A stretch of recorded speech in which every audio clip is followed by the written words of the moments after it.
आपको मैं जरूर बताना चाहता हूं कि ये क्या हालत है आपके प्रदेश, उत्तर प्रदेश, बिहार, इन्हें क्या मिलता है। ये देखिए, महाराष्ट्र केंद्र में जितने पैसे देता है, केंद्र को जितने पैसे देता है, महाराष्ट्र केंद्र के भंडार खजाने में 100 रुपयों का योगदान देता है, तो महाराष्ट्र को सिर्फ उसके बदले में 13 रुपये 20 पैसे मिलते हैं। यानी 100 रुपये अगर महाराष्ट्र डाले तो 13 रुपये 20 पैसे मिलते हैं वापस।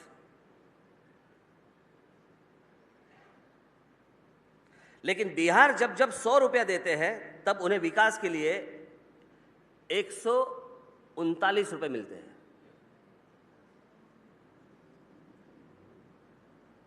ये कौन सा तरीका है, मुझे समझा नहीं। जो स्टेट काम कर रहा है, जो पैसे खड़े कर रहा है, जो पैसे केंद्र को दे रहा है, उनको 13 रुपये, 100 में से 13 रुपया। और जहां पे इंडस्ट्री नहीं है, जहां से लोग उठ के बाहर जा रहे हैं, दूसरे राज्यों में जा रहे हैं, काम के लिए जा रहे हैं, तो वहां के राजनेता कुछ काम नहीं कर रहे, तो उनकी यहां पे 100 रुपये में उनको 139 पैसे मिल रहे, रुपए मिल रहे। यानी पैसे के पैसे पैसे खा रहे हैं, काम कुछ नहीं कर रहे हैं, उद्योग नहीं ला रहे हैं, लोगों को रोक नहीं रहे हैं, बाहर जा रहे हैं, अपमानित हो रहे हैं। ये कौन सा तरीका है भाई? ये कौन सा जीना है?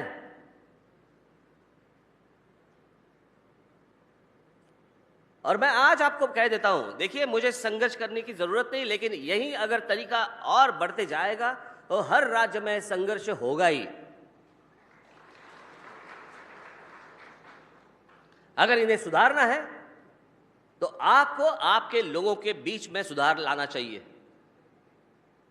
उनको ये सारी बातें कहनी चाहिए।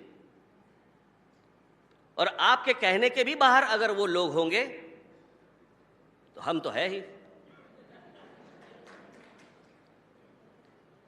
ये किसी दादागिरी की बात नहीं है, लेकिन मुझे लगता है कि हर राज्य बड़ा हो, उद्योग में बड़ा हो, बाकी सारी चीजों में बड़ा हो, और हर राज्य के बीच में एक हेल्दी कंपटीशन हो।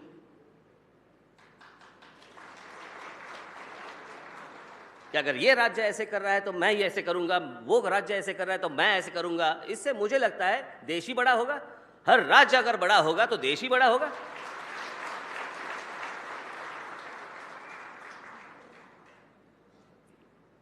यही बात मैं आज तक कहते आया हूं, अब समझी?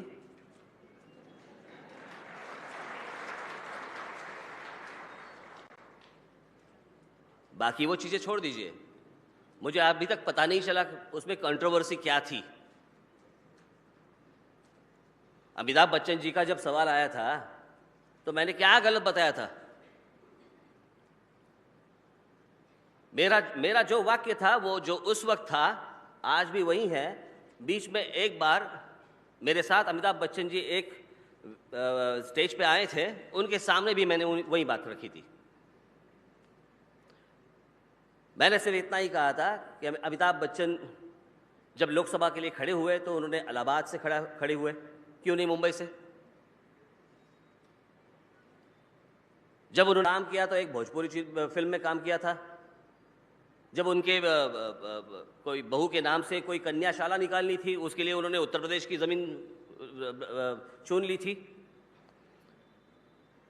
मेरा सिर्फ इतना ही छोटा सा सवाल था कि इतने बड़े शहंशाह, इतने बड़े आदमी को, जो इतना बड़ा कलाकार है, इस इतने बड़े कलाकार को अगर अपने मातृभूमि या जन्मभूमि के बारे में या अपने राज्य के प्रति अगर इतना प्यार हो सकता है, तो राज ठाकरे बहुत छोटा आदमी है, उसको अगर महाराष्ट्र के प्रति प्यार होगा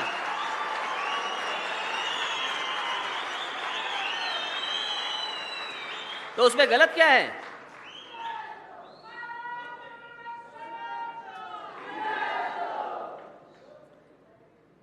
यही मेरी भूमिका थी और यही मेरी भूमिका रहेगी।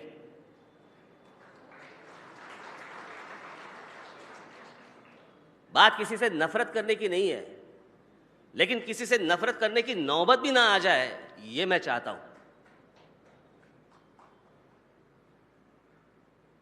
तो तो बस यही था मेरा, जो मैंने जो कहा था, इतना ही मेरे सामने जो था वो इतना ही था। आज आप आए हैं, मुझे लगता है कि आपने मुझे शायद समझ लिया होगा कि मुझे क्या कहना है और मुझे क्या करना है।